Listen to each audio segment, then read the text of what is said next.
பக்தியும் ஞானமும் பரவிடும் மார்க்கம் எத்தனையோ வகை இருப்பின் அகத்தில் முக்தி தந்து அனுதின முழு பலன் நல்க சத்தியமாவது சரவண பவனே. முருகத்திரு கிருபானந்த வாரியார் சுவாமிகள் அருளிய சரவண பவ மந்திரத்திற்கான விளக்கம். பொதுவாக கிணற்றிலே ஏதேனும் பொருள் விழுந்து விட்டால் 6 முட்கள் உடைய பாதாள கரண்டியை போட்டு தொலாவி எடுப்பர்.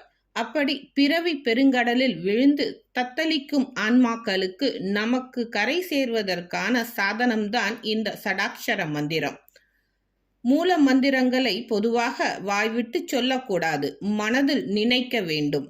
மண் என்றால் நினைப்பது, த்ரா என்றால் காப்பாற்று என்று பொருள். நினைப்பதை காப்பாற்றுவதே மந்திரமாகும்.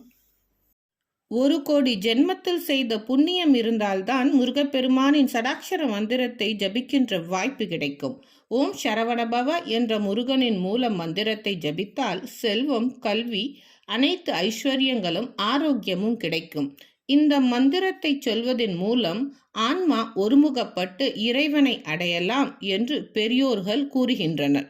ச என்றால் லக்ஷ்மி கடாட்சம், ர என்றால் சரஸ்வதி கடாட்சம், வ போகம், ந வெற்றி, ப மிருத்யுஞ்சயம் அல்லது முக்தி, வ ஆரோக்கியத்தை குறிக்கும்.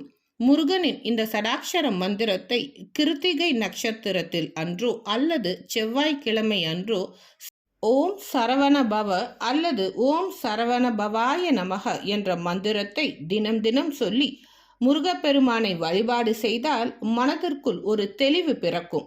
உங்களுக்குள் ஒரு சக்தி வரும், அதை நீங்கள் உணர்வீர்கள். இந்த திரு மந்திரத்தை சொல்லி முருகன் அருளை அனைவரும் பெற வேண்டும். ஓம் சரவண பவ,